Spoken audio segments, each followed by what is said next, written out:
بلا تاخیر دعوت خطاب دے رہا ہوں اس امید کے ساتھ، اس یقین کے ساتھ کہ کیا سہانی رات ہے، آؤ شمس و ضحیٰ کی بات کرو۔ کیا سہانی رات ہے، آؤ شمس و ضحیٰ کی بات کرو۔ نکیرو بعد میں کوئی دوسرا سوال کرنا، خدا را پہلے میرے مصطفیٰ کی بات کرو۔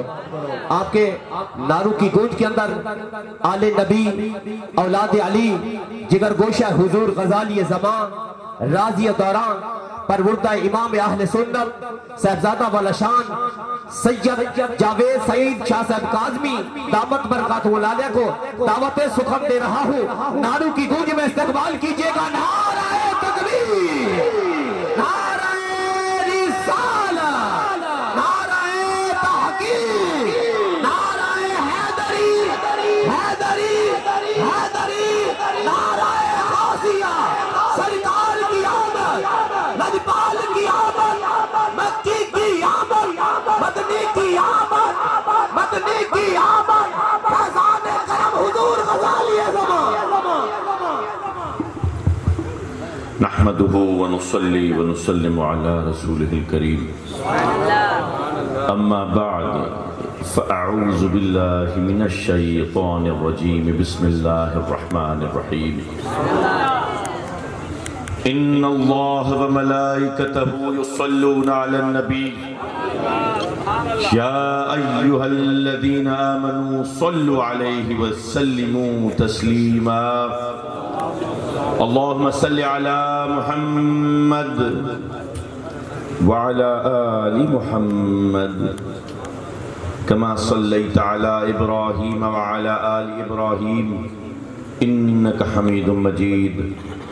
اللهم بارك على محمد وعلى آل محمد كما باركت على إبراهيم وعلى آل إبراهيم إنك حميد مجيد۔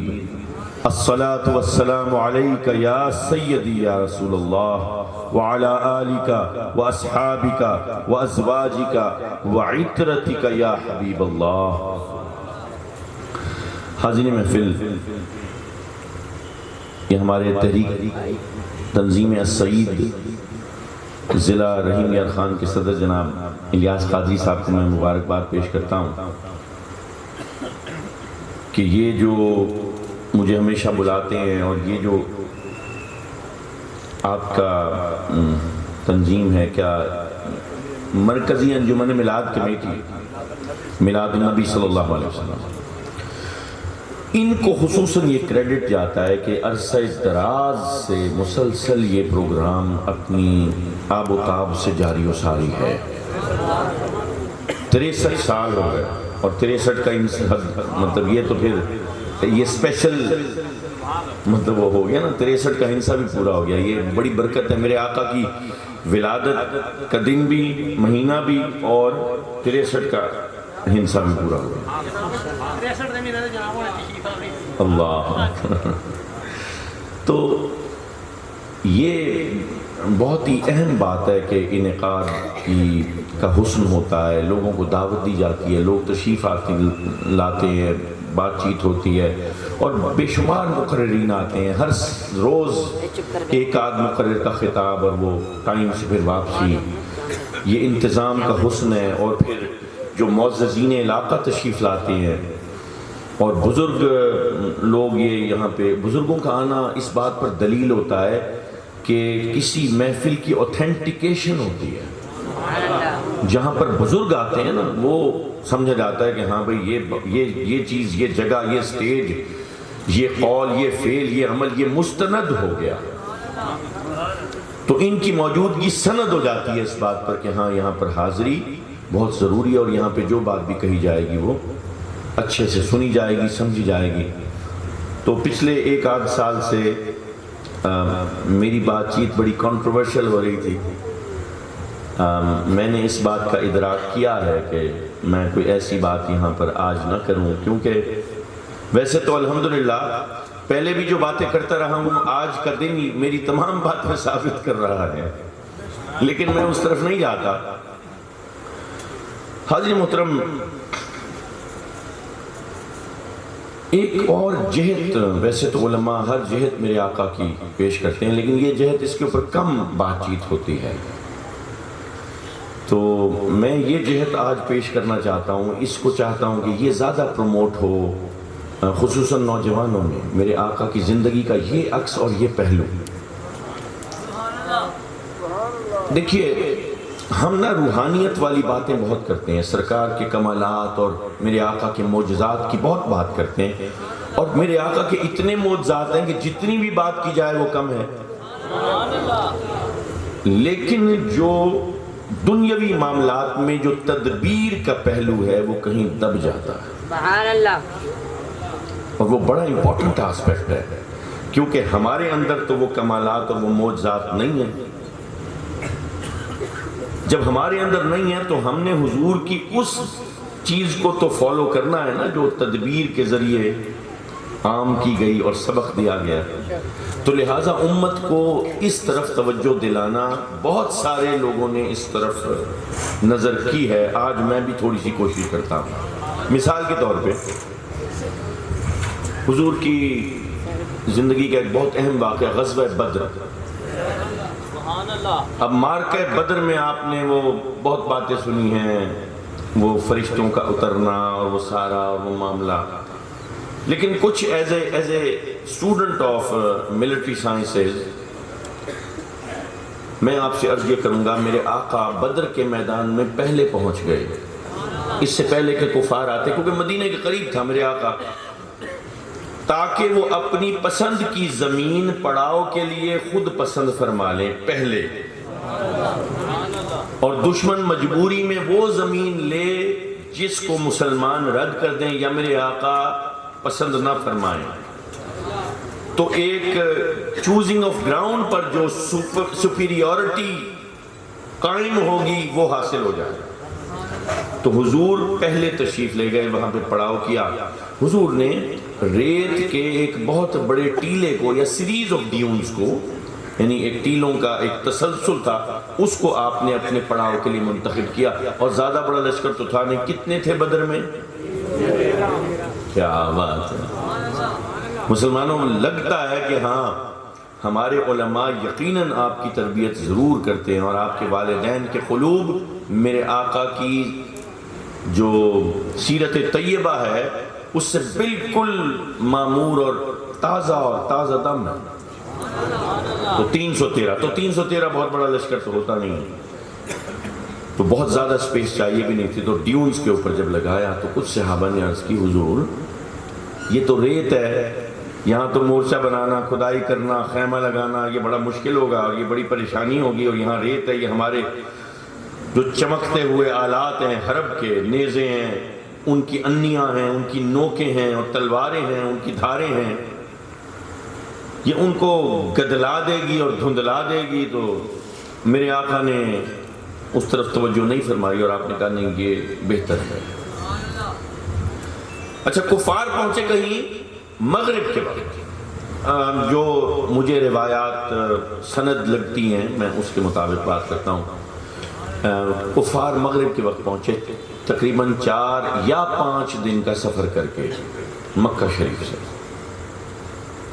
تو 4 یا 5 دن وہ شدید تھکاوٹ میں، اور وہ راستہ جتنا سنگلاخ ہے اور بے آب و گیا ہے، جو لوگ مکہ شریف سے بدر کی طرف گئے ہیں وہ جان سکتے ہیں کہ وہاں پر یا تو بھوری مٹی ہے یا پھر وہ کالے کالے پتھروں کے ٹکڑے ہیں، جیسے کسی دور میں کوئی لاوا آ کے بہہ گیا ہو، سیاہ لاوا، اور پھر وہ ٹوٹ کے چپٹے چپٹے پتھروں میں تقسیم ہو کر بکھر گیا ہو۔ تو اتنا خشک موسم ہے کہ تھوڑی دیر کے بعد ہونٹوں پہ پپڑی جم جاتی ہے اور ناک کے اوپر ایسے جلن سی ہونا شروع ہو جاتی ہے، جیسے ہمارے یہ بلوچستان کے علاقے نہیں ہے بعض، یہ آپ نکلیں کوئٹہ سے باہر نکلیں تو وہ سپیرا گنڈ کے پہاڑ ہیں، اور لوئی مرغ سر، وچا کھلا نلا، اس طرف اگر جائیں تو وہاں پہ بالکل ایسا ہی ویدر ہوتا ہے۔ حاضر محترم، ہوا یہ کہ جب رات کو یہ پہنچے شام کو مغرب کے وقت، تو انہوں نے جب پڑاؤ کرنا شروع کیا اس وقت بارش شروع ہوئی. اب انہوں نے پڑاؤ کیا نیچے سخت زمین پہ، وہ ہارڈ تھی، اور وہ ہنسے مسلمانوں پہ کہ کیا ریت میں جا کے بیٹھ گئے ہیں، چلو ہم بعد میں بھی آئے ہیں لیکن ہم پھر بھی جو ہے نا پکی زمین پہ. جب بارش شروع ہوئی تو وہ بارش اتنی اور اتنی تھی کہ وہ انڈیٹنگ افیکٹ ہو گیا. وہ ساری جو پکی زمین تھی وہ دلدل کیچڑ بن گئی. وہ چھپڑ کرتے ہوئے ان کے پاؤں، ان کے بکسے بہنے شروع ہو گئے. ان کے جانور جو تھکن سے پہلے جو دو چار تھے، جو سونا چاہتے تھے، وہ بے آرامی کے اندر ان کے کپڑے، ان کے جوتے، ان کے موزے، ان کے نیزے، ان کے ہتھیار، ان کا سامان، ان کا راشن، مطلب سب کچھ ہی. اور یہاں پہ مسلمان جو ہے نا وہ ہوا چل رہی تھی اور خراٹے لے رہے تھے. ان کو پتہ بھی نہیں تھا کہ بارش ہو رہی. ریت جم گئی، کوئی مٹی نہیں، کوئی کیچڑ نہیں، کوئی غلاظت نہیں، بالکل فارم زمین. تو ایز اے ملٹری اسٹوڈنٹ، ہم جب ملٹری اپریسیشن کرتے ہیں نا کسی جنگ پہ جانے کے لیے، کسی مارکے پہ جانے کے لیے، تو ہم سب سے پہلے جو فیکٹر کنسیڈر کرتے ہیں نا وہ ہوتا ہے گراؤنڈ اینڈ ویدر. آج آپ میں سے فوجی ہوں گے، کچھ شاید ریٹائرڈ بھی ہوں، کچھ حاضر سروس ہوں گے. گراؤنڈ اینڈ ویدر فیکٹر سب سے پہلے، تو میرے آقا نے سب سے پہلے گراؤنڈ اینڈ ویدر فیکٹر کو دیکھتے ہوئے دیکھا کہ choosing of the high ground for the advantage, تو وہ ایڈوانٹیج حاصل کیا. اب یہ ظاہر تھا. اب اگلا دن ہوا. اب اگلے دن وہ 4 دن کی تھکاوٹ، پوری رات کا رگڑا، بے آرامی، نیند، وہ مویشی، جانور، گھوڑے، اونٹ، کوئی قابو نہیں ہے ان کا، کیونکہ سارے وہ بے زبان بھی تو ان کو آرام چاہیے. تو وہ جس حالت میں اٹھے ہوں گے، ہم نے تو یہی دیکھا نا 313 نے 10,000 کو شکست دے دی. لیکن یہ والی کہانی کہیں پیچھے رہ گئی، تدبیر والی. یہ تدبیر بڑی امپورٹنٹ چیز ہے. مسلمان تدبیر سے دور ہو رہا ہے. وہ میرے پاس آتے ہیں کچھ لوگ کہ اسے استخارہ کر دیں، یہ والا رشتہ ٹھیک رہے گا. مطلب آپ کو ودیت نہیں کی عقل رب نے؟ جب رب نے عقل دی ہے تو استخارے کی گنجائش کہاں بنتی ہے؟ استخارہ تو اس وقت بنتا ہے جب عقل مفلوج ہو جائے، جب آپ کی عقل فیصلہ کرنے سے قاصر ہو جائے. استخارے کی ضرورت اس وقت ہے. آپ کو عقل دی ہے، آپ عقل سے فیصلہ کریں. بھئی فیصلہ کچھ بھی ہوگا، فیصلہ کچھ بھی ہوگا، اگر آپ نے صحیح اصولوں پہ کیا ہے تو اللہ برکت دے دے گا. آپ نے کتنا ہی اچھا فیصلہ کیا ہو، اس کا نتیجہ بہرحال خدا جانتا ہے اور خدا دے سکتا ہے. وہ صحیح فیصلہ غلط ہو سکتا ہے، کوئی غلط فیصلہ ظاہری طور پہ وہ بڑا اچھا ثابت ہو سکتا ہے. ایک زمین ہم خریدتے ہیں جی فائدہ دے گی، نقصان دے جاتی ہے. کوئی مکان، کوئی دکان لیتے ہیں، وہ لوگ کہتے ہیں یار یہ کیا جگہ لے لی، کوئی فائدہ ہے، وہ جگہ اتنا فائدہ دے دیتی ہے کہ کمال ہو جاتا، چاندی ہو جاتی. تو فیصلے کی اچھائی یا برائی کا معیار یا نتیجے کا وہ تو رب کے پاس ہے. ہم تو اصولوں کے اوپر فیصلہ کر سکتے ہیں. تو عقل دی ہے، سمجھ دی ہے، تو پہلے آپ اپنی عقل، فہم، فراست سے فیصلہ کریں، تدبیر پر عمل کریں. ہاں جہاں پر عقل مفلوج ہو جائے، جہاں پر سمجھ نہ آئے، وہاں پر استخارہ کی طرف جائیں. حاضرین محفل، میرے آقا کی جو حیات طیبہ ہے اس کی سٹرگل کا تھوڑا سا احساس ہونا چاہیے. آج اس کوشش اور کاوش کی بات کرتا ہوں. دیکھیں حضور پیدا ہوئے تو والد کا سایہ نہیں تھا، پیدائشی طور پہ نہیں. ہم آج اپنی مشکلات کو روتے ہیں، ہم اپنی پریشانیوں کو روتے ہیں. کوئی چلا جائے، کوئی روٹھ جائے، یہ ہمارے ساتھ ہی کیوں ہوا، ہم ہی کیوں، ہمیں کس گناہ کی سزا مل رہی ہے، کیا خطا ہے ہماری. اور وہ نبی جس کو رب نے پیدا کیا تو باپ کے سائے سے محروم تھا پیدائشی طور پہ، در یتیم. تو حضور دیکھتے ہوں گے اپنے دور بچپن میں کہ کوئی باپ کی ٹانگ کے پیچھے چھپ گیا شرارت کر کے، کوئی میلے میں گیا ہے باپ کے کاندھے پہ سوار ہو کے. حضور نے یتیموں کے دکھ کو اپنے قلب پہ سہا ہے اپنے بچپن میں. ایسا نہیں ہے کہ وہ جو رحمت للعالمین کا لقب جس کو ملنا تھا، میرے رب نے درد کی کیفیات میں مبتلا کیا، ان منازل سے گزارا ہے. وہ درد قلب مصطفیٰ کے اوپر قطرہ قطرہ ٹپکا ہے. دیکھو آپ یہ روحانیت کی بات کر کے نا، وہ جسمانیت کی جتنی حدود و قیود ہوتی ہیں اس سے بعض اوقات ماورا کر دیتے ہیں. ایسا نہیں ہے.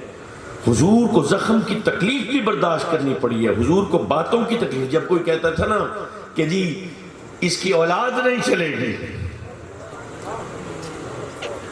تو وہ غم بھی حضور نے برداشت کیا ہے. حاضرین محترم، وہ منظر کے جب حضور سرکار 6 سال کے ہیں اور والدہ کے ساتھ یثرب سے واپس آ رہے ہیں تو بی بی آمنہ کا وصال ہو جاتا ہے راستے میں. تو باپ ہے نہیں پہلے، اور یہ بے آب و گیا جگہ ہے. ابوا، غالباً ابوا ایسے یاد ہے. ابا کا مقام آپ دیکھیے، بی بی آمنہ کی قبر آپ میں سے کسی نے دیکھی ہوگی. میں اب کافی عرصہ ہو گیا حاضری ہوئے، لیکن میری جرت نہیں ہوئی کہ میں قریب چلا جاؤں. میں نے ایک خاص حد سے دیکھا، میری اتنی جرت نہیں ہوئی کہ میں اپنے اس وجود کے ساتھ پتہ نہیں کتنی علائشیں، کتنی غلاظتیں سوچ کی، عمل کی، اور اتنی پاک ذات کے قرب میں اس تربت کے پاس میں کھڑا ہو جاؤں. لیکن حضور کی کیفیت، حضور اس وقت 6 سال کے ہیں، 6 سال کے ہیں، اور وہ ایک خادمہ غالباً ام ایمن نام ہے ان کا، وہ ساتھ ہیں. تو بی بی نے جب دیکھا کہ اب یہ تاریخ ابن ہشام میں بہت تفصیل سے یہ واقعہ ہے، لیکن اختصار سے بی بی نے حضور کو بلایا اور فرمایا کہ اب جانے کا وقت آ گیا، لیکن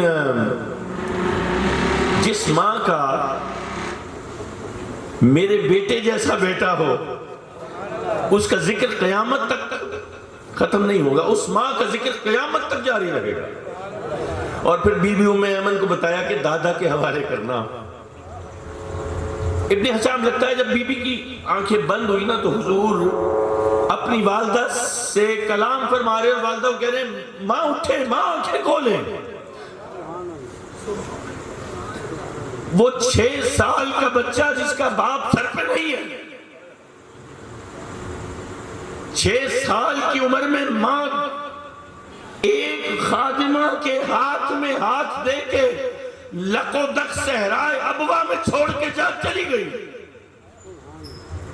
اور وہ ننھا بچہ وہ اپنی ماں کے جسد کو جھنجھوڑ کے کہتا ہے ماں اٹھیے، ماں آنکھیں کھولے، ماں بات کرے. اور میں اپنے غموں کو روتا ہوں، اور جب کوئی چھوٹی سی تکلیف آ جائے تو میں کہتا ہوں میں ہی کیوں، مجھے کس گناہ کی سزا مل رہی ہے. تم نے کبھی نبی کی زندگی دیکھی ہی نہیں، دیکھی ہے تو پڑھی نہیں، پڑھی ہے تو محسوس ہی نہیں کی.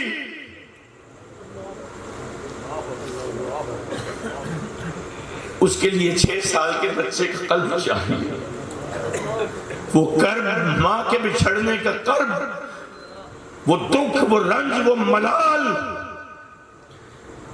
وہ میرے آقا کے 63 سال تک رہا. وہ روایت یاد نہیں ہے. مسجد نبوی میں ایک دن نا حد نگاہ تک صحابہ کی سر ہی سر نظر آتے تھے. حضور نے ایسے نظر ڈالی، یہ جم غفیر ہے میرے آقا کے مقتدیوں کا. اب تو عروج ہے نا ظاہری طور پہ، اب تو عرب شریف میں میرے آقا سے بڑا ظاہری طور پر بھی کوئی بادشاہ نہیں ہے. تو حضور فرماتے ہیں کہ کاش آج میرے ماں باپ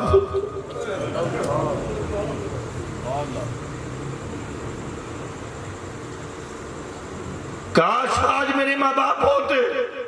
کوئی خواہش تو ہے نا کہ ہاں ماں باپ دیکھتے، ترقی دیکھتے، عروج دیکھتے. تو بی بی ام ایمن جیسے تیسے پہنچی ہوں گی، مکہ شریف پہنچی، والی کعبہ سید عبد المطلب کی بارگاہ میں حاضر ہوئی ہوں گی. اس 6 سال کے بیٹے کو پیش کیا ہوگا. لیکن 2 سال گزرے تھے کہ حضرت عبد المطلب کا دادا کا انتقال ہو گیا. میرے آقا کے دادا کا وصال ہوا. تو راوی لکھتا ہے، بڑی اہم بات بتا رہا ہوں آپ کو، ذرا تھوڑا سا محسوس کرو گے نا نرم دل کے ساتھ، تو میں پتہ چلے گا زندگی ہوتی کیا ہے. تو حضرت ابو طالب ایسے ڈھونڈ رہے ہیں، چہرے پہ پریشانی کے آثار ہیں. عبداللہ کا بیٹا محمد نہیں مل رہا. پورا عرب جم غفیر بن کے آ گیا کیونکہ والی کعبہ کا وصال ہوا ہے. جوق در جوق لوگ آ رہے ہیں آپ کے وصال کی خبر سن کر، لیکن میرے آقا نظر نہیں آ رہے. 8 سال عمر ہے. تو سید ابو طالب جو ہے نا، وہ ڈھونڈتے ڈھونڈتے ڈھونڈتے ڈھونڈتے اپنے والد کے گھر جاتے ہیں تو دیکھتے ہیں میرے آقا ایک دیوار کے ساتھ کھڑے ہیں اور آنکھوں میں اکیلے گھر میں تنہا.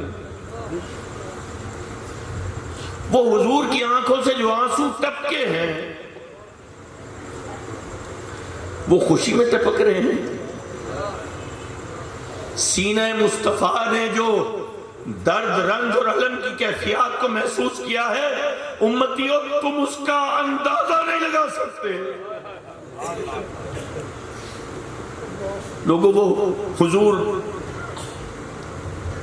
جب ایک دفعہ پھر ہجرت کر کے جا رہے تھے نا، جب مکے کے لوگوں نے تنگ کیا، جب ظلم کیا، ستم کیا، تو حضور جب جا رہے تھے نا تو پھر مقام ابوا آیا. حضرت ابوبکر صدیق فرماتے ہیں میرے آقا وہی بچپن کی طرح اپنی والدہ کی قبر سے لپٹ، وہ 6 سال کا بچہ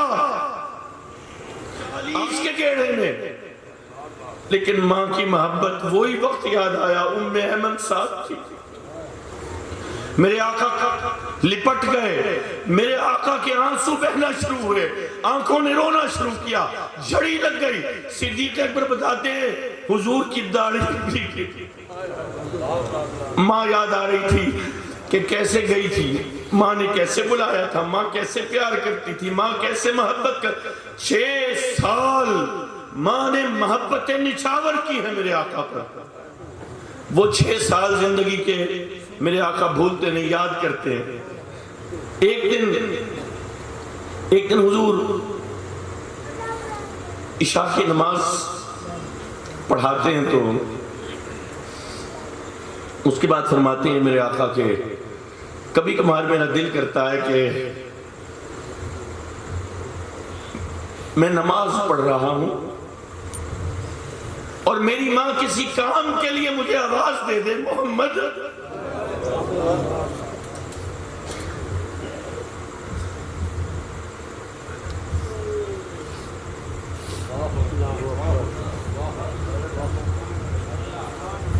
میں نماز پڑھ رہا ہوں اور میری ماں آج ہوتی اور کسی کام کے لیے مجھے آواز دیتی بیٹے محمد، تو میں نماز توڑ کے اپنی ماں کی خدمت میں. نعرہ تکبیر. حضرت مکرم یہ تو ابتدا ہے. حضرت سید ابو طالب آپ کی آغوش میں آپ تشریف لے گئے، آپ نے محبتوں سے پالا، لیکن وقت کو کچھ اور ہی منظور تھا. جب میرے آقا نے حالانکہ قبیلوں کے درمیان صلح کرائی، ان کو لڑنے نہیں دیا، ان کے درمیان میں سچ بولا، ان کے درمیان میں انسانیت کے معیار قائم کیے. میرے آقا کا لڑکپن، میرے آقا کی جوانی، وہ نظروں کو جھکانا، وہ متانت سے چلنا، وہ بڑوں کا ادب کرنا، وہ مسکرا کے دیکھنا، وہ غریب پروری کرنا، وہ شفقت کا ہاتھ بچوں پہ رکھنا، یہ ذات انسانیت کے معیار قائم کر رہی تھی. جہاں انسانیت تذلیل کا شکار تھی، جہاں انسانیت سسکتی تھی، وہاں پہ ایک شخص ان لوگوں کو انسانیت کے معیار سکھا رہا تھا. لیکن جب ایک خدا کی عبادت کا کہا، جب اپنی نبوت کا اعلان کیا، تو یہ وہ لوگ، یہ اپنے، یہ دشمن ہوئے. اور دشمن ایسے نہیں. میں وہ پڑھ رہا تھا شیب ابی طالب کے واقعات، ایسے اردو میں ہم ایسے کہہ دیتے ہیں، عربی میں اب کیا تب اس کا بعض لوگ شوب کہتے ہیں. شوب کا مطلب گھاٹی نہیں ہے، شعب صحیح لفظ ہے، شعب، لیکن ہم اردو میں شیب ابی طالب کہتے ہیں، ابو طالب کی گھاٹی. یہ نام بڑا سنا ہے لیکن کبھی محسوس نہیں کیا یہ گھاٹی کیا ہوتی ہے. دیکھو آج آپ کو کوئی گھر سے نکال دے، مجبور کر دے، گھر میں نہیں رہ سکتے، آپ کے پورے خاندان کو نکال دے، آپ کی کوئی داد رسی کرنے والا نہ ہو، کوئی عدالت نہ ہو جہاں جا کے بندہ اپیل کر دے، کوئی مجسٹریٹ، کوئی تحصیلدار، کوئی سول جج، کوئی پولیس، کوئی میڈیا، کوئی سیاستدان جس کا در کھٹکھٹا کے بندہ کہے کہ اس ظلم کو روکو. پورے خاندان کو نکال باہر کیا. سوشل بائیکاٹنگ ہو رہی ہے. اور بائیکاٹنگ بھی کس جگہ پہ؟ گھروں سے نکالنے کے بعد لخ و دخ صحرا میں بے یار و مددگار. جہاں جھاڑی نہیں ہوتی درخت تو کجا، وہاں پہ یہ چھوٹے چھوٹے بچے، یہ عورتیں، بے سر و سامانی کا عالم. اور وہ بوڑھے حضرت ابو طالب، بی بی خدیجہ جو 65 سے 70 کے درمیان عمر ہوگی، یعنی اس عمر کے لوگ وہاں پر. اور گھاٹی میں کیوں گئے؟ گھاٹی میں اس لیے گئے کہ وہ جو زیر و بم ہے اس کی وجہ سے کچھ دیر دھوپ کا سایہ رہتا ہے. اتنی چلچلاتی دھوپ ہے. میں ایک ایس یو وی میں جا رہا تھا وہیں پہ، تو ایس یو وی کا جو اے سی تھا، ایس یو وی آپ سمجھتے ہیں نا، یہ بڑی گاڑی ہوتی ہے، ایسے 3400 سی سی گاڑی تھی وہ ہم نے رینٹ پہ کی تھی عمرے پہ، وہ ہمارے پیکج میں تھی. تو اس کا اے سی کام نہیں کر رہا تھا، اتنی شدید دھوپ تھی. تو میں تھوڑی دیر کے لیے اترا. انہوں نے کہا جی وہ ریڈیٹر کے اوپر پانی شانی مارتے ہیں. میں تھوڑی دیر کے لیے اترا تو مجھے وہ اس کی جو تمازت تھی اس کا احساس ہوا کہ یہ تو آدھا گھنٹہ میں کھڑا رہا تو جل کے بھسم ہو جاؤں گا. شیب ابی طالب میں یہ 2 دن رہے، 2 ہفتے رہے. نہیں لوگوں، 2 دن نہیں، 2 ہفتے نہیں، 2 مہینے نہیں، یہ لوگ 2.5 سال شیب ابی طالب میں. اور کوئی سننے والا نہیں ہے، کوئی میڈیا چینل نہیں ہے جو آ کے انٹرویو کر لے، جو ٹکٹ چلا دے، جو پٹی چلا دے، جو اس ظلم کی داستان عام کر دے. کوئی مسیحا نہیں آئے گا، بس سہنا ہے، کیونکہ رب کا حکم ہے، رب کے دین کی تبلیغ ہے. حاضرین محترم، صرف یہ بات نہیں تھی، کوئی اناج کا دانہ دینے کو تیار نہیں تھا. یعنی آپ سونے کی انگوٹھی بھی دیں تو کوئی مٹھی بھر اناج نہیں دیتا تھا.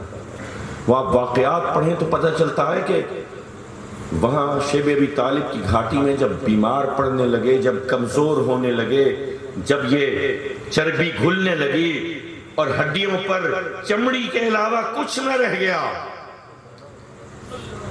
تو پھر لحمیات پروٹینز کے لیے وہ کیا کرتے ہیں، یہ جھاڑیوں کی جڑیں جو کہیں دور دور خال خال ہوتی، وہ پانی میں ابالتے، ان کو دھو کے پانی میں ابال لیتے.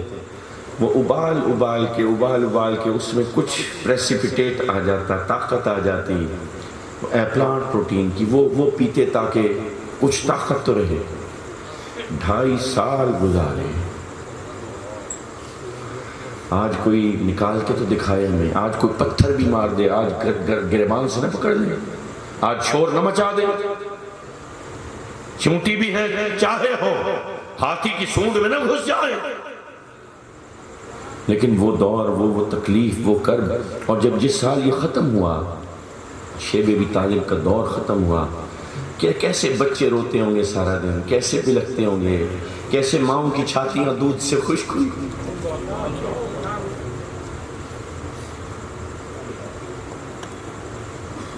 اور یہ تمہارے نبی کا خاندان ہے۔ جس سال یہ سیج ختم ہوا، یہ بائیکاٹ ختم ہوا، اس سال 2 لوگ دنیا فانی کو چھوڑ کر چلے گئے، اسی ضعف کی وجہ، اسی کمزوری کی وجہ سے۔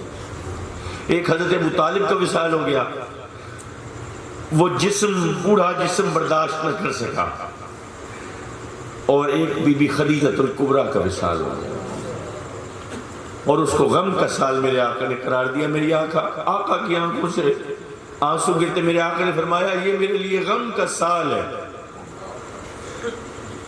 وہ تکلیفیں جو مکہ والوں نے دی، وہ جو ذکر پہنچائی، میرے آقا کے ماننے والے چھپ چھپ کے ملتے تھے، وہ 7 لوگ، کبھی ان کی کہانی سناؤں، جو چھپ چھپ کے کوئی دیکھ نہ لے، جب اندھیرا چڑھ جاتا تو حضور کے حجرے میں آتے، کوئی دیکھ نہ لے، وہ ڈرتے کہ کہیں کوئی دیکھ لے گا تو ہمارے لیے مشکل ہوگی۔ اور یہ میرے آقا نے کسی کا کیا بگاڑا تھا؟ مدد کرنے والے، ایک حبشی غلام سو رہا ہے یا اونگ رہا ہے، کام کر رہا ہے، اس کے جسم پر زخم کے نشان ہیں، اور یہ والی کعبہ کا پوتا، یہ عبداللہ علیہ السلام کا بیٹا محمد مصطفیٰ صلی اللہ علیہ وسلم، جب لوگ غلاموں کے منہ پر تھوک دیتے تھے، جب ان کے منہ پر اپنی جوتیاں مار کے دھتکارتے تھے، جب ان کے پسینے سے کراہت محسوس کرتے دھتکار دیتے تھے، جب جیسے تم کتوں کو چھچڑے ڈالتے ہو نا، جب غلاموں کو ایسے رزق دیا جاتا تھا تحقیر کے ساتھ، اس وقت وہ شہنشاہوں کا شہنشاہ، وہ کالے حبشی غلام کو کہتا تو سو جا، تیرا کام میں کرتا ہوں، تیرا مالک صبح تجھ پر ظلم نہ کرے، مجھے اچھا نہیں لگتا جب یہ چابک تیری کمر پہ پڑتا ہے، تیری کالی چمڑی میں سے جب خون کی بوندیں رستی ہیں مجھے تکلیف ہوتی۔ کسی نے کرم کو اپنے دل پہ سہا ہے تو وہ محسوس کر سکتا ہے۔ وہ بھول گئے وہ بات، وہ ایک صحابی حاضر ہوئے، کہنے لگے حضور میرا بیٹا نہیں مل رہا، میرا بیٹا کھو گیا، 3 دن ہو گئے حضور۔ تو حضور کی بارگاہ میں تو کوئی جائے تو خالی ہاتھ تھوڑی لوٹتا۔ میں آپ کو حقیقت بتا رہا ہوں، اگر کافر بھی ہو نا تو نبی کی بارگاہ سے خالی ہاتھ نہیں لوٹتا، شرط یہ ہے کہ مؤدب ہو۔ یہ یاد رکھنا، کافر بھی ہوگا نا تو میرے آقا کی بارگاہ سے خالی ہاتھ نہیں لوٹے گا، شرط ہے ادب کی۔ اور چاہے زبان پر تم کلمہ طیبہ کے ورد لگا لو، اور اگر ادب نہیں کرو گے تو جو پہلے کمایا ہوا تھا وہ بھی ضائع کر کے آؤ گے، وہ بھی ضائع کر کے آؤ۔ حاضر محترم، وہ صحابی حاضر ہوئے تو حضور کی بارگاہ میں آئے تو فوراً ایک صحابی نے کہا ہاں میں نے تیرے بیٹے کو وہاں پہ دیکھا، پتہ چل گیا۔ جانے لگے، حضور نے فرمایا ادھر رک جا، ٹھہر جا۔ اب وہ اضطراب بھی ہے، جانے کی جلدی بھی ہے، 3 دن سے بیٹے کو دیکھا بھی نہیں ہے، لہو سے ملنے کے لیے جوش مارتا ہے۔ حضور فرماتے ہیں ٹھہر جاؤ، دیکھو میری کچھ باتیں۔ حضور فرمائیے جب وہاں جاؤ بیٹے کو دیکھو تو پیار اور لجاجت کے لہجے میں مت پکارنا، اس کو کرختگی سے آواز دینا، ذرا سخت لہجہ، اس کو اس کے پیار کے نام سے نہ پکارنا، اس کو اس کے اپنے نام سے پکارنا۔ اور وہاں جہاں بچے کھیل رہے ہوں گے، جس میدان میں تمہیں بتایا ہے، وہاں اپنے بچے کو بغل گیر نہ کرنا، اس کو بوسہ نہ دینا، اس کے رخسار نہ چھونا۔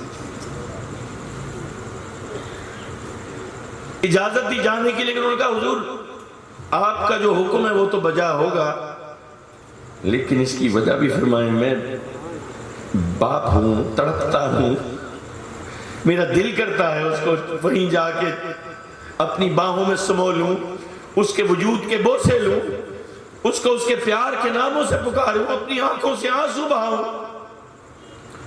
میرے آقا نے فرمایا نہیں، وہاں پہ بہت سارے بچے کھیل رہے ہوں گے، تم ابھی فرط محبت میں اپنی جذبات کے اندر تمہارا قلب پسیجا ہوا ہے، ہو سکتا ہے جب تم اس کو پیار کے لہجے میں پکارو، اس کو محبت کے نام سے پکارو، تم اس کو اپنی باہوں میں سمو لو، تم اس کو بوسے دو، تم اس کو چومو، تمہارے لہجے میں ایسی بلا کی گرمی ہو، ایسی شدت ہو، اور کوئی یتیم اگر دیکھ لے تو وہ اس احساس محرومی میں مبتلا ہوگا۔ تو میں نہیں چاہتا کہ تمہاری محبت کے اظہار سے کسی یتیم کے قلب کو تکلیف پہنچے اور اس کو اس کا پیارا یاد آئے۔ حاضرین محترم، سید حمزہ بن عبد المطلب رضی اللہ تعالی عنہ، میرے آقا کے محبوب ترین چچا کو، لوگوں کو پتہ تھا میرے آقا بڑا یکجان دو قالب تھے، یہ دونوں، وہ ان کے بغیر وہ ان کے بغیر جیتے نہیں تھے۔ آنکھ کھلتی تھی تو دل کرتا تھا ایک دوسرے کی محفل میں چلے جاتے۔ کسی نے پیسے دیے، لالچ دیا غلام کو کہ جاؤ پیچھے سے وار کرنا، دھوکے سے وار کرنا، وہ تو شہسوار ہے، وہ تو جنگجو ہے، وہ تو جرنیل ہے، سامنے سے حملہ کر کے تم وہ جو دونوں ہاتھوں میں بوڑھا شیر تلوار پکڑ کے گھوڑے کے اوپر جوانوں سے بڑھ چڑھ کے جہاد میں حصہ لینے والا، اس کے سامنے جاؤ گے تو مارے جاؤ گے، پیچھے سے وار کر دینا۔ وہ غلام نے چند سکوں کے لالچ میں نیزہ گھٹیا عمل کر دیا، گندہ فیل کر دیا، بلو دی بیلٹ کام کیا، ایتھکس سپورٹسمن سپرٹ کے خلاف۔ اس غلام نے مار دیا، پھر ان کی لاش کو کھینچتا ہوا آیا، کسی نے سینہ کاٹا، کسی نے چیرا لگایا، کسی نے پسلیاں کاٹی۔ اس لیے نہیں کہ سید حمزہ کو کوئی تکلیف ہوگی، وہ تو ہو گئے شہید، اب کلیجہ نکالنے سے کس کو تکلیف ہونی ہے؟ کس کو کرب میں مبتلا کرنا مقصود ہے؟ اور بعض روایات میں تو چبانے کا بھی ذکر ہے۔ حضور بارہا میرے آقا بارہا مرتبہ سید حمزہ کی یاد میں پرنم ہوئے۔ ایک دن حضور نے فرمایا، وحشی اس وقت ایمان لے آیا تھا، تو وحشی گزرا تھا، حضور نے فرمایا میں نے اس کو معاف کیا، اس سے کہو میرے ساتھ، اس سے کہو میرے سامنے نہ آیا کرے، اس سے کہو میرے سامنے، مجھے تکلیف ہوتی ہے۔ لیکن چشم وقت نے دیکھا کہ جب میرا نبی مکہ کا فاتح بن کے پہنچا تو پریسیڈنس یہ ہے، پہلے کی روایتیں یہ ہیں کہ آگ لگائی جاتی ہے گھروں کو، سب سے پہلے دشمنوں کو پکڑا جاتا ہے، ان کو کسی بڑے مقام پر لے کے آیا جاتا ہے، ان کو سولی پر لٹکایا جاتا ہے، ان کے سروں کو نیزوں پر اونچا کیا جاتا ہے، ان کی لاشوں کی بے حرمتی کی جاتی ہے، ان پر گھوڑے چلائے جاتے ہیں، ان کو اونٹوں کی دموں کے ساتھ باندھ کر کھینچا جاتا ہے، ان کو ریت میں رگیدا جاتا ہے، پھر ان کی عورتوں کی منڈی لگتی ہے۔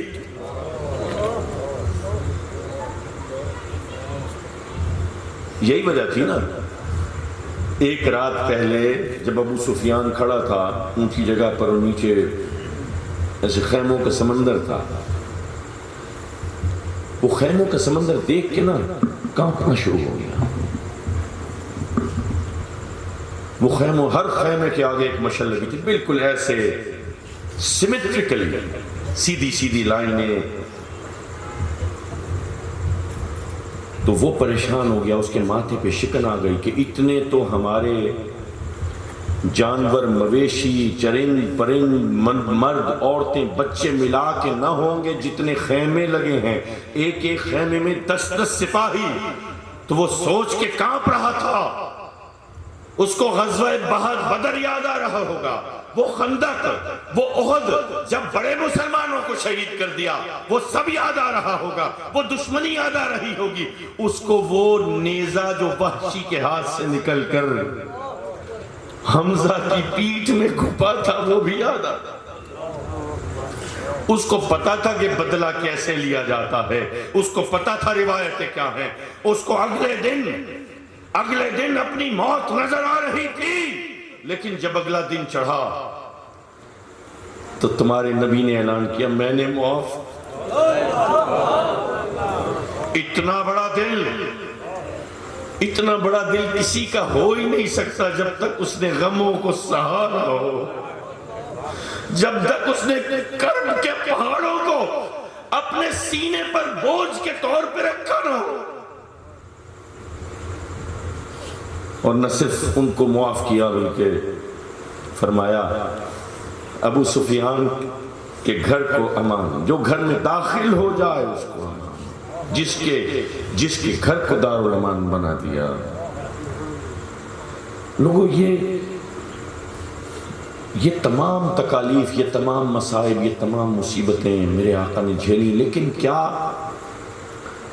اپنی کاز میں، اپنے مقصد کے حصول کے لیے قدم ڈگمگائے، قدم لڑکھڑائے؟ کیا پسو پیش ہوا؟ نہیں، اچھا دیکھتے ہیں، چلو تبلیغ کو مؤخر کر دیتے ہیں، چلو کوئی بیچ کا راستہ نکال لیتے ہیں۔ یہ سبق ہے۔ 63 سال کے عرصے میں ہم زیادہ تر یہاں بیٹھے ہیں، زیادہ تر ہم وی آر ابو 45، ہم 45 سال گزار چکے۔ اس ذات نے 40 سال تک پہلے انسانیت کے معیار قائم کر دیے، پھر ان معیاروں پر عقیدے کی بنیاد کھڑی کی، اور 23 سال کے قلیل عرصے میں دنیا کی کایا پلٹ کے رکھ دی۔ یعنی یہ ایک کمال معجزہ نہیں ہے دنیا کی تاریخ میں۔ قدم ڈگمگائے نہیں، قدم لڑکھڑائے نہیں، سوشل بائیکاٹنگ ہوئی، پتھراؤ ہوئے، سر کی قیمت رکھی گئی، اپنی جگہ چھوڑنے پر پہلے مجبور کر کے ابو طالب کی گھاٹی میں، اور پھر مدینہ طیبہ میں مستقل ہجرت، اور پھر وہاں پر قسم پرسی۔ آپ کو میں ایک چھوٹا سا واقعہ اگر بتا دوں نا، مدینہ شریف میں میرے آقا نے ہر جگہ اپنے معجزات کا اظہار نہیں فرمایا۔ میرے آقا نے اپنے اصحاب کو ان تکالیف میں تیار کیا۔ ایک دن سیدنا ابوبکر صدیق ایسے تشریف لائے حضور کے پاس، سیدنا عمر فاروق رضی اللہ تعالیٰ عنہ، اور حضور سے عرض کی حضور بہت بھوک ہے، حضور پیٹ نہیں بھرتا، حضور بچہ بھوکا ہے۔ یہ مدینے کے دور کے اوائل، کیونکہ ادھر چراغ بجھ جاتے تھے جب کھانا لگتا تھا، تو انصار جو تھے، انصاریوں کی اولاد وہی انصار ہیں، حضور فرماتے تھے انصاریوں کے مجھ پر احسان ہے۔ یہ ایسے سٹیج پہ نہیں آتے، یہ میلاد ایسے نہیں مناتے، ان کے اجداد نے آنکھوں سے وہ حسن دیکھا ہے۔ حضور والا وہ ادھر انصاری جو ہے نا، وہ منہ چلاتے رہتے تھے، آواز آتی رہے کہ بھئی میں کھا رہا ہوں، اور ادھر جو مہاجر تھے وہ منہ چلاتے رہتے تھے کہ اس کے بچے کھا لیں۔ حضرت ابو ہریرہ فرماتے ہیں ایک دن بھوک سے یہ عالم ہوا کہ مجھے لگا کہ اب جاں بلب، اب مرنے والا، تو کھڑے ہونے کی طاقت نہیں تھی، اپنے آپ کو گھسیٹ کے میں سر راہ لے آیا، سڑک پہ آ گیا کہ کوئی دیکھے گا میرے چہرے سے بھوک کے آثار تو مجھے کچھ کھلا دے گا، کچھ پلا دے گا۔ تو آپ باہر آ گئے تو دیکھا کہ حضرت سیدنا ابوبکر صدیق تشریف لا رہے ہیں۔ تو حضرت سیدنا ابو بکر صدیق عمومی طور پہ نگاہ نیچی کر کے چلتے تھے. تو نگاہ نیچی ہے تو ان کو خدشہ ہوا کہ ہو سکتا ہے مجھے دیکھیں ہی نہ، میں تو ویسے ہی مٹی میں لوٹ پوٹ ہوا ہوں.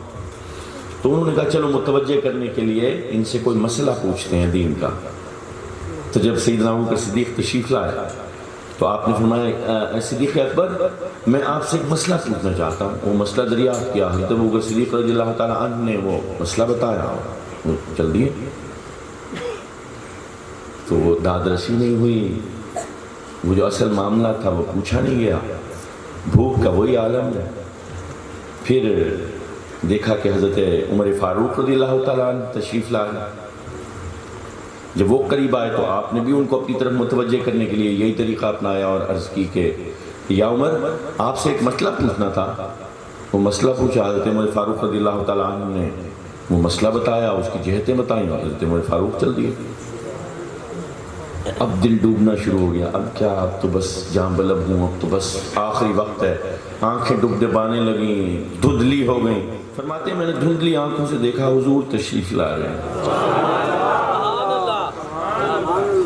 حضور تشریف لائے. حضرت ابو ہریرہ نے توجہ مبذول کرانے کے لیے حضور آپ سے شریعت کا ایک مسئلہ پوچھنا تھا. تمہارے نبی نے فرمایا ابو ہریرہ بھوکے ہو؟ ابو ہریرہ بھوکے ہو؟ وہ جو دلوں کے بھید جانتا تھا، وہ جو مہربان تھا، وہ جو ماتھے پر لکھی لکیریں پڑھتا تھا، وہ جو آنکھوں میں چھپی محبت کو جانتا تھا، وہ جو دل کی دھڑکن سے واقف تھا، جو سینے کے اندر چھپے رازوں سے آگاہ تھا، وہ آیا ہے آج. کہ لگا ابو ہریرہ میرے ساتھ آ جاؤ. فرماتے مجھے نہیں پتا طاقت کہاں سے آئی. میں اٹھا کھڑا ہو گیا، حضور کے پیچھے چل دیا. جب حضور کے حجرے کے قریب آئے حضور نے فرمایا یہ چبوترے کے جو 70 صحابہ ہیں نا، چبوترے والے، ان کو بھی بلا لا. حضور اندر سے حجرے سے ایک دھات کا پیالہ اور اس پیالے میں دودھ لے آئے.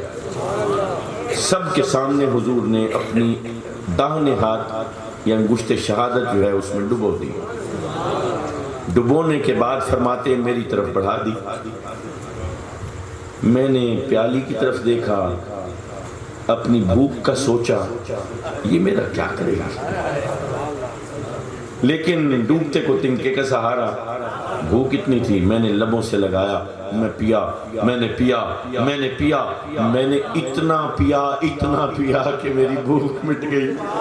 نعرہ تکبیر، نعرہ رسالت، جشن عید میلاد النبی، عظمت مصطفیٰ، مقام مصطفیٰ، شان مصطفیٰ، میلاد مصطفیٰ، فیضان کرم حضور غزالی زمان. میری بھوک مٹ گئی. فرماتے میں نے لبوں سے پیالہ ہٹایا، پیالے کو دیکھا اس میں دودھ اتنا کا اتنا. میں حیران. میں نے حضور کو واپس لوٹایا. حضور نے فرمایا ابو ہریرہ اور کیا شک ہے، آنکھیں حیرت زدہ ہیں تو پھر تھوڑی سی اور حیرت کو سنبھالو اپنے سینے میں اور پیو. فرماتے ہیں اب میں نے اتنا پیا، میری بھوک تو مٹ گئی تھی، اب میں سیر ہو گیا. میں نے پھر لبوں سے پیالہ ہٹایا، دیکھا تو دودھ اتنے کا اتنا. میں نے حضور کی طرف پیالہ بڑھایا.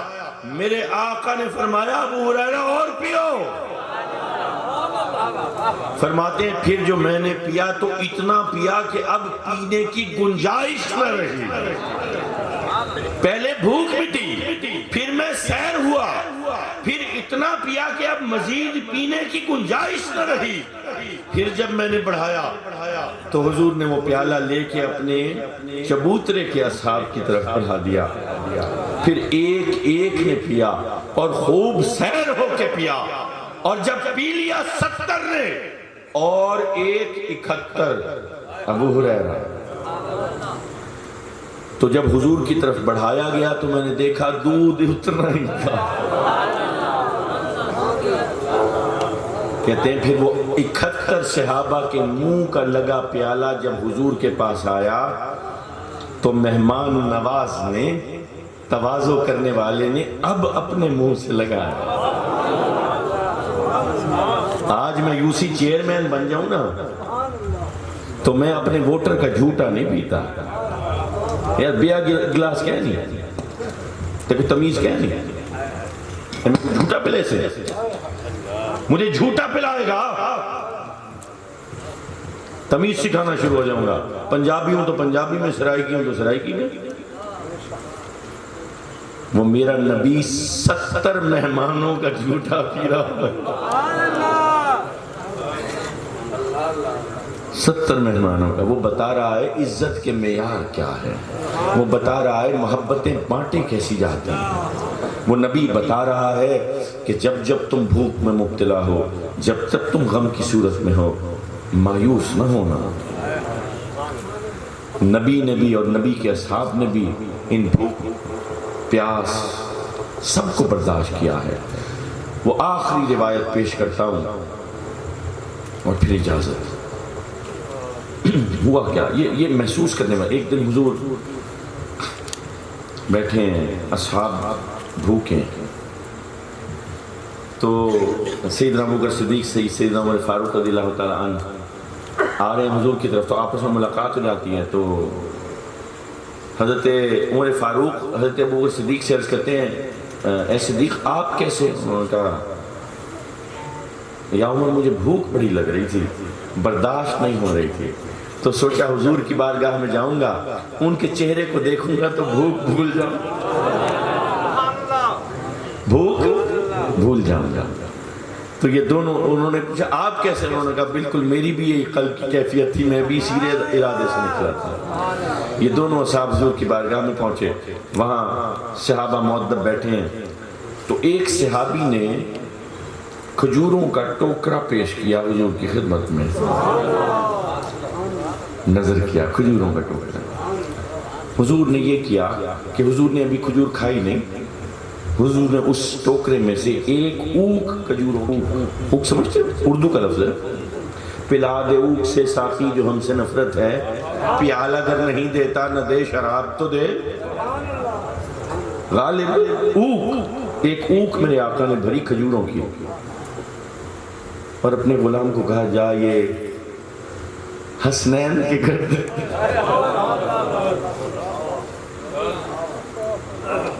یہ میری بیٹی فاطمہ کے گھر دے کے آ.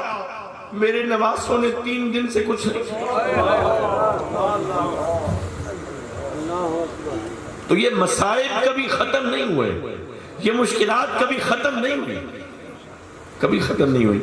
وہ لک و دخ پہاڑ، وہ صحرا، وہ زمین، وہ دشمن، وہ نفرت کرنے والے استعارے، وہ ریزسٹنس، اور تمہارا نبی سینہ سپر ہے، ہار نہیں مانتا، ہار نہیں مانتا. ہر غم کو، ہر دکھ کو جھیلتا ہے. کبھی دندان شہید ہوتا ہے، کبھی چہرے پہ پتھر لگتا ہے، کبھی کسی نے پاؤں میں کانٹے بچھائے. وہ کانٹا اتنا بڑا بڑا ہے، میں دیکھ کے آیا ہوں. لوگوں معمولی کانٹا بھی چبھ جائے نا 3 دن تک اس کا زہر درد کرتا ہے. ذرا سوچو جب میرے آقا کے نالین پاک کے چمڑے کو چیرتا ہوا وہ کانٹا تلوے میں پیوست ہوتا ہوگا، وہ قدم ڈگمگائے نہیں. تو میں کیسے ٹوٹ جاؤں؟ میں امتی ہو کے اس ذات کا امتی ہو کے میں اس سے ذرا سا بھی حوصلہ نہ پکڑوں؟ میں کیوں نہ جھوم جاؤں؟ جب جب غم کی کیفیات ہو میں کیوں نہ محسوس کروں کہ میں نبی کے قریب تر ہوں؟ جب جب میرے اوپر مصائب آ جائے میں کیوں نہ محسوس کروں کہ مولا تو نے بھی مجھے نبی کے قریب تر کرنے کی یہ سعادت بخشی ہے. ویسا غم تو نہیں لیکن کچھ غم تو مجھے ملا ہے. جب جب دشمن میرے خلاف چالیں کرے تو مجھے یاد آئے وہ ابو جہل و ابو سفیان. جو میرے قتل کی سازشیں میرے نبی کے قتل کی سازشیں کرتے تھے، میں نبی کا شکر ادا کروں، مولا تو نے مجھے دشمن دے کر میرے امتی والے صبر کو للکارا ہے، پکارا ہے، اجاگر کرنے کی کوشش کی ہے۔ مولا میں اس نبی کا امتی ہوں، کیوں نہ اپنے اس صبر کو اپنے سینے سے باہر لے رہا ہوں۔ حاضرین محترم، مسیح خواہش ہے میری، قیامت کے دن جب اٹھایا جاؤں نا تو وہ آفتاب نور جس کی کروڑوں اربوں خربوں جہتیں ہیں، جس کے انگنت رنگ ہیں، بے شمار عکس ہیں، قیامت کے دن اس امتی کے اندر کسی ایک کرن کا عمیق سا ذرہ نور کا میرے اندر بھی مل جائے، اس رنگ کی کوئی چھوٹی سی نکھر میرے اندر بھی نمودار ہو، کوئی عکس خوشبو کا میرے سینے سے بھی ظاہر ہو، کہ قیامت کے دن کوئی فرشتہ مجھ سے پوچھے نا کہ تو کس نبی کا امت؟ میرے اندر کوئی رنگ ہے نہیں، امتی میں نظر نہیں آتا۔ میں تو اپنے بھائی کو تکلیف میں دیکھ کے خوش ہوتا ہوں، دیکھا یہ دیکھو یہ اس وجہ سے گرا ہے، یہ بڑا کرتا تھا نا، آج اس کو زندگی میں اللہ تعالیٰ نے یہ غم دے دیا، یہ دوسروں پہ طعنے کرتا تھا نا، دیکھو آج اس کی بیٹی کے ساتھ یہ معاملہ ہوا ہے، گھر بیٹھی ہے، یہ دیکھو یہ یوں کرتا تھا نا، اس نے میرا دل دکھایا تھا نا، تو دیکھو بدلہ لے لیا اللہ نے کیسا۔ نہیں، میرے آقا نے تو فرمایا تھا کہ امت ایک جسم کی مانند ہے، اگر ایک کو تکلیف ہو نا حصے کو تو پورا جسم کرد میں ہوتا، مجھے تکلیف نہیں ہوتی، مجھے راحت ہوتی ہے، میں کیسا امتی ہوں۔ آج سونے سے پہلے میں سوچوں گا، میں ڈھونڈوں گا، میں چیخوں گا، میں چلاؤں گا، میں اپنے اس جسم کے اندر ناپاکیوں کو، پلیدیوں کے اندر کہیں اس پاک امتی کو ڈھونڈوں گا جو ہونا چاہیے اس جسم کے اندر، اس سے پہلے کہ میری روح میرے جسم کے لباس کو اتار پھینکے، مجھے اپنا تزکیہ کرنا ہے، اور جب تزکیہ کرنا ہو تو قرآن کہتا ہے پھر رسول کی بارگاہ میں آ جاؤ۔ مسلمانوں، دنیا میں اس کے علاوہ کوئی جائے پناہ ہے نہیں، آخرت میں کوئی اور مقام محمود پر بٹھایا نہیں جائے گا، اس ذات سے دامن نہ چھڑانا، اس ذات سے تعلق نہ توڑنا، وما علینا الا البلاغ۔ ہدایت پہ لاکھوں سلام، شمع بز میں ہدایت پہ لاکھوں سلام، جو سہانی گھڑی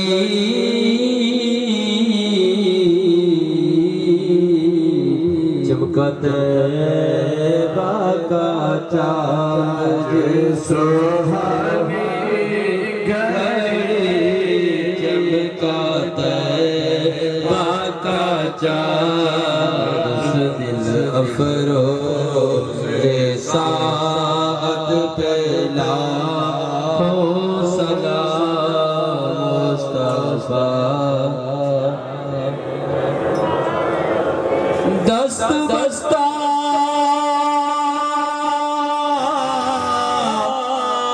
ہے کھڑے، آقا حاضر غلام پیش کرتے ہیں،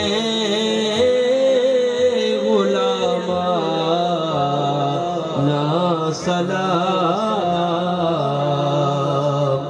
آقا تو سخی تیرا سخی دربار ہے، اگر کرم کر دو تو ہم سب کا بیڑا پار ہے۔ والسلام علیک یا سیدی یا رسول اللہ الصلاۃ والسلام علیک. دعا سے پہلے نعت سماعت فرما لیں. الحمدللہ آج بھی خانوادہ غزالی زماں کے چشم و چراغ ہمارے سامنے ہیں. آج بھی زیارت کی اور کل اسی طرح الحمدللہ صاحبزادہ سید طاہر سید کاظمی شاہ صاحب دامت برکاتہم العالیہ کی بھی زیارت ہوگی. اور اسی طرح پرسوں بھی جگر گوشہ رضالی زماں جانشین امام اہل سنت صاحبزادہ سید مظہر سید شاہ صاحب کاظمی دامت برکاتہم العالیہ جلوس کی قیادت بھی فرمائیں گے اور آخر میں خطاب بھی ہوگا. اب دعا اٹھائیں.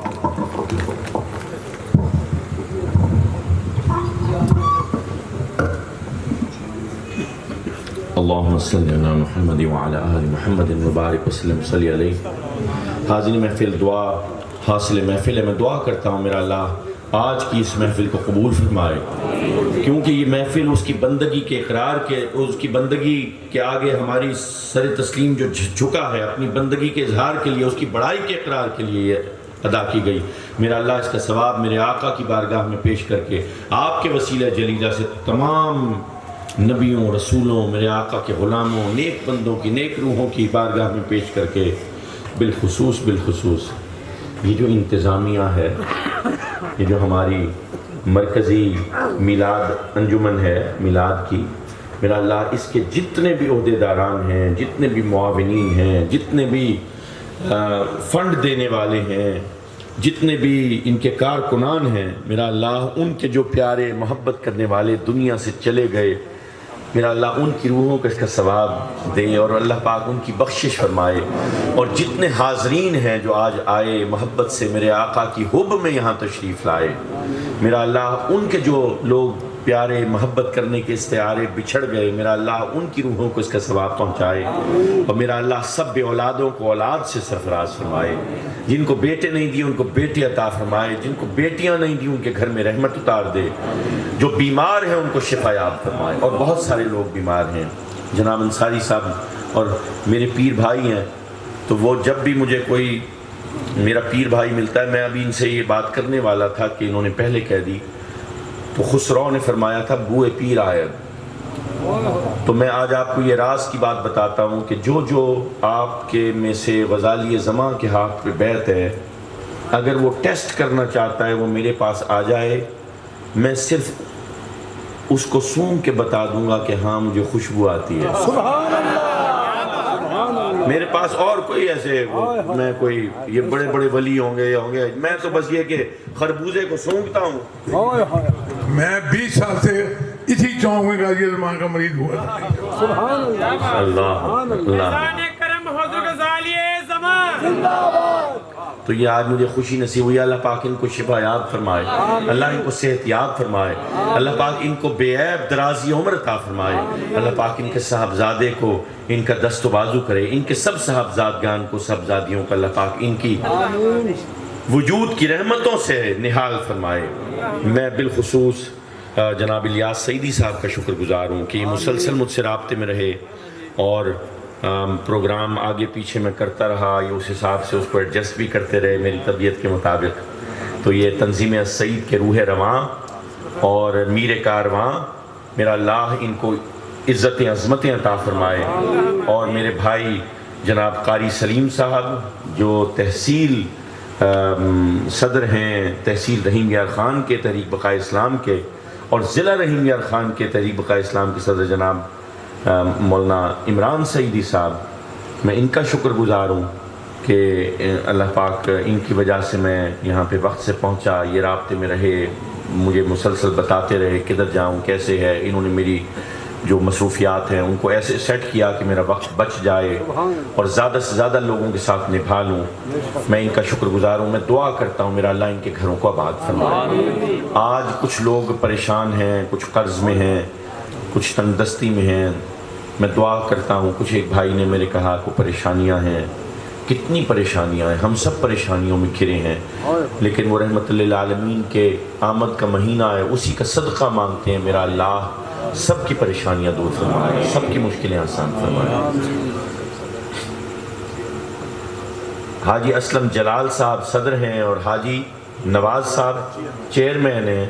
میں ان کی صحت یابی کے لیے دعا کرتا ہوں، ان کی درازی عمر کے لیے دعا کرتا ہوں، اور جتنا جم غفیر یہاں پر موجود رہا، جس صورت میں بزرگ میرے بائیں ہاتھ پہ کرسیوں پہ بیٹھے تھے، میرا اللہ ان کی عمر دراز فرمائے اور بزرگوں کا فیض ان کی اولاد پہ اور اہلیان علاقہ پر جاری فرمائے۔ جو کچھ کہا سنا میرا اللہ اس کو قبول فرمائے۔ جو بچے اپنے گھروں میں میاں بیوی لڑتے ہیں آپس میں، میرا اللہ ان کو پیار محبت سے آباد کر دے، آباد کر دے۔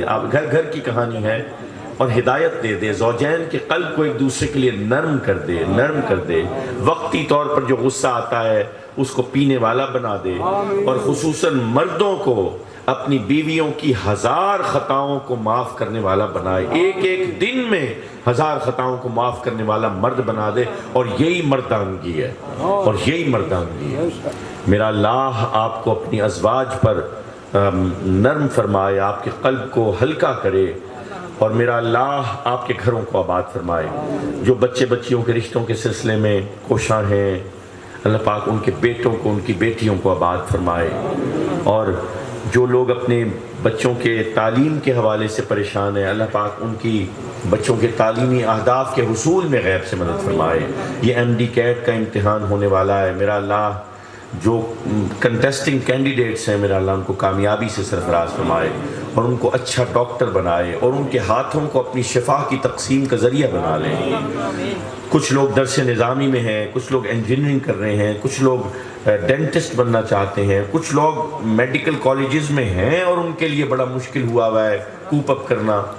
میں دعا کرتا ہوں میرا اللہ سب تلامذہ کے لیے ان کی تعلیم کے سلسلے کو آسان فرما دے، اور ان کے قلوب و صدور کو علم کے نور کے لیے کشادہ کر دے، اور ان کو علم النافع عطا فرمائے۔ میرے علم میں یہ بات آئی ہے کہ مسجد کے مینار میں ہماری بہنیں بیٹیاں یہاں اس تقریب میں شریک ہے، میرا اللہ ان کو آباد فرمائے اور ان کے گھروں کو آباد فرمائے، اور خواتین کے وجود کی برکتوں سے میرا اللہ آپ کے گھروں پر اپنی رحمتیں اور سلامتیوں کی بارش فرمائے، بارش فرمائے، بارش فرمائے۔ ہاں انجمن کے ہاں ڈاکٹر بشیر ترین صاحب فوت ہو گئے انجمن کے بزرگان میں سے، اور اس سے پہلے بھی کچھ احباب جن سے میں بھی ملا تھا، کیا نام تھا وہ ان کا، جن کے صاحبزادے پھر شامل ہو گئے تھے اس میں، میاں ناصر صاحب کا انتقال ہوا تھا، ہاں میاں ناصر صاحب کا، تو وہ ان کے لیے بھی میں دعا کرتا ہوں، بلندی درجات کی دعا کرتا ہوں، میرا اللہ ان کی اس خدمت کو قبول فرمائے۔ اور کیا یہ کافی نہیں ہوگا ان کی بخشش کے لیے کہ وہ زندگی میں حضور کی میلاد کی محفل سجاتے رہیں؟ دیکھو دنیا میں بھی جس ذات کی بادشاہی ہو اور آخرت میں بھی، دیکھو محمود ہے خدا، نبی ہے محمد، اور جب محشر سجے گا تو محمد محمود بن جائے گا، اس کو کرسی محمود پہ میرا رب بٹھا دے گا، تو اسی کے لفظ کی بادشاہی ہوگی۔ تو جو ان کی خوشی مناتا رہا ہو میرے آقا کیسے محروم کر دیں گے اپنی شفاعت سے؟ یہ ممکن ہی کیسے ہے کہ میرے آقا جو کافروں پر بھی رحمت ہیں، جو پتھروں کے اوپر بھی، جو مال مویشیوں کے اوپر بھی، ذرے ذرے پر کائنات کے رحمت ہیں، وہ اپنے غلام پر رحمت نہ ہوں گے؟ وہ اپنے میلاد منانے والے پر رحمت نہ ہوں گے؟ نہیں، میرے آقا اپنے دست عطا سے آب کوثر کے 2 گھونٹ پلائیں گے۔ لوگو جبریل میرے آقا کے حکم پر پل صراط پر اپنے پر بچھا دے گا، یہ میں نہیں کہتا، تمہارے نبی نے فرمایا، بولو آمین۔ میرا اللہ نبی کی شفاعت سے بہرمند فرمائے، میرا اللہ نبی کی محبت میں یہ زندگی گزرے، میرا اللہ حب نبی میں موت آئے، حب نبی میں موت آئے، حب نبی میں موت آئے۔ آمین آمین آمین۔ بابر مغل صاحب اور شاہد صاحب ہر لحاظ سے، میاں ایوب صاحب بابا کے رفقا، تو یہ بڑا تعاون فرماتے ہیں احباب، اور خانپور سے تشریف لائے میاں ایوب صاحب۔ میں دعا کرتا ہوں میرا اللہ جتنا یہ تعاون فرما رہے ہیں، میرا اللہ ان کے تعاون کو اور وسیع فرمائے، ان کو اور حوصلہ ہمت عطا فرمائے، میرا اللہ ہر سال ان کی زکوٰۃ میں برکت عطا فرمائے۔ میرا پیر بھائی ہے، ویسے تو ان کا جو نواسا ہے وہ علیل ہے، میں اس کے لیے دعا کرتا ہوں، میں نے بھی دعا کی اللہ پاک اس کو شفا یاب فرمائے۔ کہا میاں ایوب صاحب کا نواسا، دعا فرمائیے اللہ پاک اس کو شفا عطا فرمائے۔ میرا مومن بیمار ہے، وہ صورت سجاد ہے، ہم اس کو کہتے ہیں چھوٹے بابا صحیح، ہم سارے بہن بھائی نا ہم کہتے ہیں نکا سجاد صحیح ہے۔ اللہ پاک اس بچے کو شفا یاب فرمائے، صحت یاب فرمائے۔ اللہ پاک میری والدہ کو شفا یاب صحت یاب فرمائے۔ میرا پیر بھائی، میرا سیکٹری خالد سعیدی جن پور کا، یہ لاولد ہے، بیٹا نہیں ہے، بیٹی تو ہے، بیٹا نہیں ہے۔ میں دعا کرتا ہوں اللہ پاک اس کو بیٹا عطا فرمائے۔ میرے پیر بھائی ملک شکیل صاحب، وہ ابھی صاحب فراش تھے، ان کی ناک کا آپریشن ہوا ہے، اور کوئی بہت بڑا سا ٹیومر تھا یا غدود تھا کوئی ایسا، وہ اچھا خاصا وہ ناک کے اندر سے انہوں نے آپریشن کر کے کاٹ کے نکالا ہے۔ اللہ پاک ان کو کامل شفا عطا فرمائے اور دوبارہ ہونے والی اس بیماری کو اب یکسر ختم فرما دے، اور اللہ پاک اس کو زندگی والا بیٹا بھی عطا فرمائے، سب کو بیٹے عطا فرمائے، سب کو بیٹے عطا فرمائے۔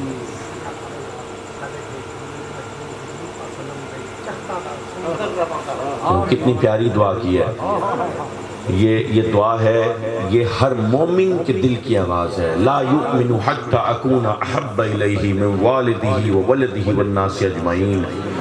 دعا یہ میرے کان میں کہی کہ اللہ ہمارے قلوب کو نبی کی محبت سے سرشار فرما دے، اس نبی کے نور سے ہمارے سینوں کو چمکا دے، اس محبت کی خوشبو سے ہمارے قلوب کو مہکا دے۔ تو وہ کہتا ہے نا کہ خواجہ میر درد کا شعر ہے کہ بسا ہے کون تیرے دل میں گل بدن ہے درد، کہ بو گلاب کی آئی تیرے پسینے سے۔ تو کوئی دل میں ایسا بس جاتا ہے تو پھر پسینے سے بھی خوشبو آتی ہے۔ میرا اللہ میرے تمام حاضرین کو یہ شرف عطا فرمائے کہ ان کے سینوں میں، ان کے دلوں میں میرے آقا کی محبت ہو، اور یہ نسلوں میں منتقل ہوتی رہے، نسلوں میں منتقل، نسلوں میں منتقل۔ آمین آمین آمین بحرمت السید المرسلین خاتم النبیین رحمت للعالمین، لا الہ الا اللہ۔